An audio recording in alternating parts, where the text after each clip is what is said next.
Hello and welcome to Inside Kurdistan Extra. Joining me this evening is Sherizan Minwala, the Deputy Country Director for Mercy Corps. Welcome to the show. Thank you.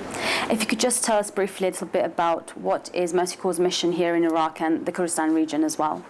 Sure. So Mercy Corps' mission is to alleviate poverty, suffering, and oppression by helping to create secure, just, and productive communities.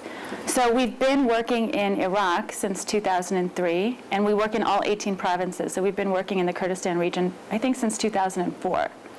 So Mercy Corps came here pretty much at the time of the war, probably just after the war, 2003 war started. How was that to come into such a conflict zone and the world's media attention was so focused on this region?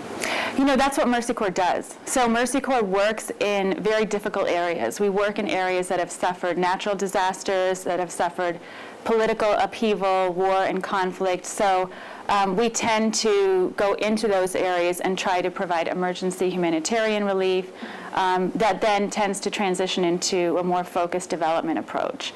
So when we came in 2003, I believe, I wasn't here at that time with Mercy Corps, but I believe we came in through the south.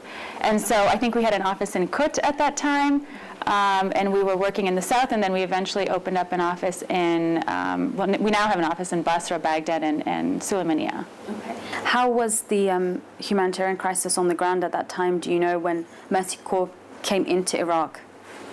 Well, it was very difficult, as you know. A lot of people were being displaced. There was a lot of violence that only escalated over the years. And so Mercy Corps' focus at that time was really to provide emergency response. So providing food and non-food items. They did a lot of water and sanitation programs. But then they also focused on programs like access to education, vocational training, and sort of women literacy programs that kind of emerged later. But initially, very early on, the focus was very much emergency response. How does it implement its strategy? Like, through what kind of mechanisms does it implement its mission statement here in Iraq from 2003, and how's that developed over the years to now? So we do work with very key stakeholders. We work with civil society organizations, we work with the public sector, and then we also work with the private sector. So we feel that in order to promote, you know, stable democracy, a prospering economy, a place where people are free to pursue all of the sorts of things that they find important in life in terms of employment, education, that we really need to work with all of these sectors, and that they really complement each other. So it's important to engage the government. The civil society sector in Iraq is relatively new. At that time, it was nascent. And so, you know, today we're working with all of these different actors to try to achieve our mission. And so we do that through capacity building. We do that through creating an environment where different actors are engaging with each other, where they learn to trust each other, to better understand each other's role and work, and to work together so that we can promote the kinds of things that Mercy Corps focuses on. Aside from obviously the violence and the lack of security and the instability in Iraq from 2003 even up to now in some respects, what other challenges did Mercy Corps face in trying to implement its mission and capacity build? Well, I think you touched on one of the key issues, which is security. So again, we do work in areas that are very insecure. For example, we're working in places where the security situation is terrible. We work in all 18 governorates. So we work in Anbar, we work in Bakuba. You know, we work in places where youth, for example, have a very difficult time going to school, moving around, where it's difficult for our staff to access our programs sometimes. But then also, you know, what's really important, I think, is bringing what we feel are the strengths that we have as an organization to then help foster stronger, more stable societies. And so identifying the strengths that Iraqis have is very critical, and bringing those strengths together so that we can be more effective. Do you feel you've reached these vulnerable people through your programs, especially in these very conflict-ridden regions? We have. So over the years, we've worked with, and we continue to work with displaced Iraqis. As you know, up to 2 million Iraqis were displaced all over the country. We're working right now, for example, in Khanaqin, in Bakuba, also in Nineveh, in Hamdani and Tilkaif, and then also in Baghdad. So we have been supporting IDPs in these areas as well as other areas over the 10 years to help them sort of strengthen access to education, build vocational skills and training. Have you been able to measure that? For example, these access to education, have these IDPs, especially obviously the children, really taken the opportunity to go into school? Have you been able to help with registration to get them, to, I don't know, if become Iraqi citizens or at least have the same rights to access to education as an Iraqi citizen here would? So it's interesting. The Ministry of Education, for example, which is one of our partners, and we also work with local provincial councils. So we work with very different, local and national government entities. But they have certain programs that are available for youth who have been displaced. So they don't necessarily re-enter school the way that they would had they never dropped out of school. But they have access to different types of programs like evening courses or taking external exams, for example. And so what we do is we identify what the barriers are that these youth are facing, whether it's lack of documentation, whether they face a lot of financial issues. Sometimes schools are far away from them. For girls, a lot of times families don't feel that it's worth investing in education. So we try to overcome those barriers to then help them register into those programs. And so we have seen a lot of successes.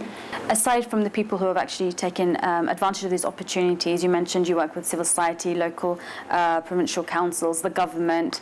How receptive have they been to your efforts? Has there been any tension in the fact that you're an international organization outside of the Middle East, outside of Iraq, coming in? Is there sort of a sense of you're imposing your democratic beliefs, as it were, and your way of doing things here in Iraq? We have not had that experience. So the way that Mercy Corps works is very much rooted in developing strong community networks, and that's also how we approach our security. So for example, we're an organization that has a no arms policy. We rely on developing strong relationships with community leaders, with members of the wider community, and we rely on those individuals to work with us. And we've been very well accepted in all of these communities in which we work. We've worked very well with the government. They've been receptive to our programs. They've been very supportive. And so, for us, the key really, again, is not to impose any certain ideology or any certain idea that we know what is better. It's really to create and foster an environment where we can help engage civil society and local communities to really pursue things that, you often find people really want to do in the society but may not have the opportunity or know how to get there. And so really, facilitate those opportunities, I think, is the way that we approach that. From what I've read, Mercy Corps has obviously made great strides for the last 10 years that you've been here. But in the capacities that you've worked, what do you feel is still lacking for the vulnerable people that you're trying to reach? Well, one of the big programs we work on right now, which you had touched on, is strengthening civil society. So Mercy Corps believes that, in order to have a strong, stable, very participatory democratic society, it's important to engage civil society. And civil society plays a really critical role on a number of different levels. So whether it's providing services that the government doesn't provide or that maybe are better provided through civil society, whether it's having an impact on public policy, whether it's raising awareness, there are many functions that civil society, if supported, can really contribute to the larger society and to a stronger community. Yeah, so in terms of supporting civil society, we've been working to build capacity of civil society for many years. Right now we're running a program that is countrywide in all 18 governorates, and so we are, tackling this issue on a number of different levels. One is to really strengthen the institutional capacity of civil society organizations. How they manage their finances, how they sort of understand their roles and responsibilities, how they develop missions and kind of focus their work on what those missions are, how they engage with the community. Do people really understand the role of civil society? That's so important because a civil society in Iraq is 10 years old. So do people really understand what this NGO does, how they can help me, and do the civil society organizations fully understand their role? Some of them have become very effective organizations at doing what they do. Others need a lot more support. So we're also creating opportunities for civil society organizations to implement different types of programs, to have an impact on policy, to really train them and support them on how to advocate around specific issues. For example, lack of basic services, lack of electricity, lack of clean water. How do we sort of push the government to really take these issues seriously. At the current time, would you say that there is an active civil society in Iraq and the Kurdistan region? There's a very active civil society, and it has, changed and grown over the years. I think what you have found is that some organizations are not very effective at all. Some historically have been linked to maybe political parties or different militias, even historically. But then many of them are much more independent and much more sort of mission-driven, and I think that's changing. And so, I think they're starting to mature. And I think some of them really have a lot of experience, and you can see, when they write proposals, which is not an easy thing to do when they try to secure funding, you can see a certain maturity that has emerged. But there are a lot of organizations that still need much more training and support to know how to do that better. Okay. How would you evaluate the capacity of the government, both the federal government as well as the KRG government that you've worked with? Is there still a huge void in their abilities or their capabilities to implement policies or laws, for example, that benefit the country? I think you see a lot of variance probably among different ministries, maybe within the KRG and the Iraqi government. I think it depends. So I don't want to say just across the board that it's the same, but I think what we see is there's a lot of bureaucracy. A lot of times laws are passed and they're not implemented. How do you sort of take something and take it to that stage where you're then implementing it? That's not so easy. And so also what we see is that there are some very good laws that are in place, for example, around education. So there are some good opportunities for displaced youth who have been out of school to access education. But what doesn't happen is the government doesn't really get out there and identify what the sort of non-educational barriers are facing youth. For example, if I don't have money to get to school, then I'm not going to go to school. If I don't know that the programs exist because you're not coming in my community and telling me, then I'm not going to access those opportunities. So really engaging much more with the community, I think there's a lot of room for that. Okay. One of the other missions of Mercy Corps is to encourage or promote economic opportunity for community. For example, if someone has a business idea or wants to spearhead a project, how has Mercy Corps been helping with that in some sort of microfinance kind of way? So Mercy Corps has run a number of different programs over the last 10 years to support vocational training, microfinance programs, literacy programs. Right now, what we're doing is we're focusing on, we're working with a nonprofit organization called Startup Weekend. And what this is an opportunity to create an environment that supports entrepreneurial business development and ideas. So, youth are a growing population, not only in Iraq, but in the region. And in order to ensure that the future of Iraq is one that is prosperous, that is stable, that is vibrant, and that is diverse, we really need to invest in youth. So what we're doing is, with Startup Weekend, holding these events, they're 54-hour events where we invite youth, and Startup Weekend really runs the programmatic side of things. But they bring youth together to come up with and be really creative and think through business ideas. And those could be technology focused. They could be around, different ideas. So it's pretty wide open. And what happens, go ahead. Has it been successful? Because we had one just a few months ago, last year I believe, the Startup Weekend. Do you really feel the youth are really engaged in this, have really put time and effort in this, and can be a success and an example for other maybe smaller projects like this to be created? Yeah, I think it's an amazing thing to see. So when I came back to Kurdistan was right before the Suleimaniya Startup Weekend event, and it was great to see all of these youth coming together and really just being creative and saying, where do we see a need in our community and where can we fill that need? Whether it's through development of an app or development of a business like a training institute, a hospitality training institute, which was the one that won. Yeah. What are different, and they were really creative, and they came together as teams, they formed teams, they pitched business ideas, and then the idea is to help coach them into developing those businesses later. So we just held an event in Baghdad, and it was incredible because in the midst of all of this insecurity, there are many explosions in Baghdad, there are a lot of problems. 144 young people came and pitched 55 people pitched business ideas, and about 15 teams were formed, and every single person came back, even if their idea wasn't selected. And they spent the entire weekend creating and developing those business ideas that they then pitched. And the energy in the room, I was there for the entire event, it was incredible. So the youth want these opportunities, and it's important for us to create an environment where they can really be creative and pursue those opportunities. But the enabling environment isn't quite there. One of the other issues that Mercy Corps is focused on is women and gender. And you've obviously worked a great deal with women's issues here in the Kurdistan region and in America. What do you feel from your work here has been the main problem facing Kurdish women and Iraqi women in this society in particular? That's a broad question. There are so many different, on every level that you look at, whether it's access to education, whether it's access to employment, whether it's violence against women. I mean, women are dealing with many challenges. So even if you look at the issue of employment, research has shown that the most educated women are sometimes the ones that have the hardest time finding employment. Mm-hmm. So there are issues of discrimination in employment sectors, and then there are issues with lack of education, which really limits women's opportunities. Violence against women is a huge factor that really inhibits women's ability to fully thrive. Mm-hmm.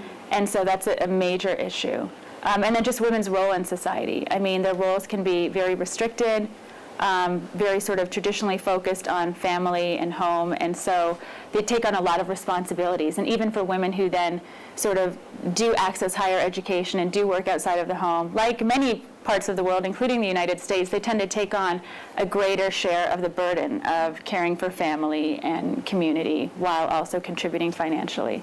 In the years that you've been here and from your own expertise and knowledge, do you feel that there has been a shift in attitude? Has there been a significant change in the way women's issues are dealt with?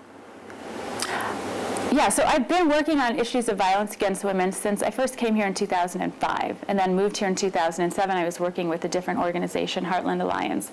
And the changes that I've seen, at that time, there was quite a lot going on in the Kurdistan region, and that has continued, and that's been great. And I think what's been key is, first of all, just the stability in the Kurdistan region that has, and also the support of the government. So the government has at least been very publicly supportive of addressing these issues, at least since 2007 from what I've seen. And so that's created a space for organizations to really tackle these issues. Now there's a lot that still needs to be done in terms of improving service delivery, access to real protection, changing attitudes. I think you have seen a lot of changing attitudes, but you still have a lot of sort of criticism of women's organizations, criticism of activists, and a lot of backlash. I think in the rest of Iraq, you see the same kind of work, but I think it's much more difficult, especially given the security situation. There are no shelters in the rest of the country. So the environment and the context is very different, and it doesn't seem to be a priority from what I can see of the Iraqi government, at least not to the extent that the government and the KRG has really focused, at least very visibly, on these issues. Having mentioned the KRG, the government, for example, they've passed an anti-domestic violence law. There is a High Council for Women's Affairs. In terms of political participation, there is a quota system. Are these enough? No. And I don't think anywhere in the world are we ever really doing enough. There's always more we can do, but that's not a justification for sort of not doing more here.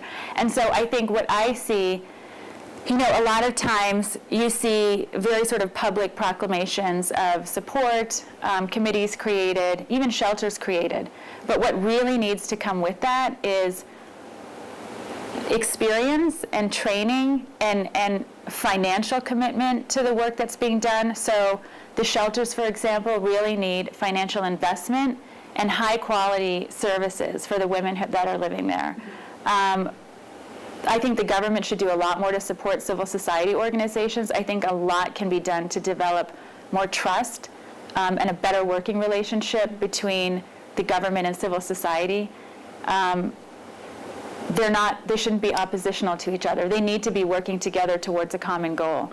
And so I think quality and really tangible services, not just saying we're solving cases, because what that means can be very different from one case to another, one context to another. So, you also touched on civil society and activists. A lot of them get a great deal of criticism for not doing enough or for being very superficial about what they proclaim that they want to do for women's rights. So in that respect, have women's rights NGOs or women activists done enough for the women's causes here in the Kurdistan region? Well, I think to be fair, they work in a very difficult environment. So they are facing a lot of challenges. It is not easy.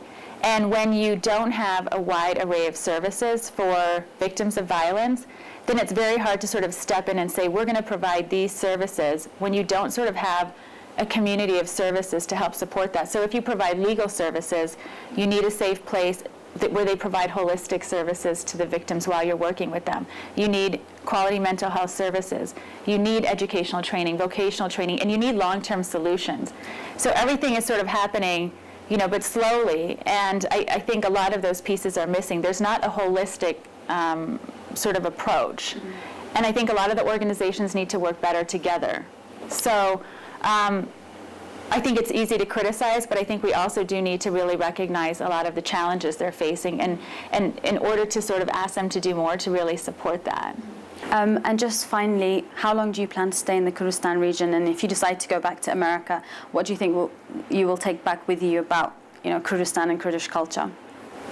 I don't know how long I'm staying. I have no plans to leave. I was here for 4 years. I went back for a year and a half and worked for another NGO, and then I came back in January. And I'm just, you know, I love being back. I love working here. I think the people are incredible. I see, you know, so much, you know, despite so much adversity, I see people really committed to working to create a better society, and for me that is very inspiring. And so to be a part of that change it's an honor, really. So, yeah. Well, thank you so much for joining us. It's been a pleasure. Thank you. Thank you. And thank you for watching. It's another issue of Inside Kurdistan Extra. Goodbye.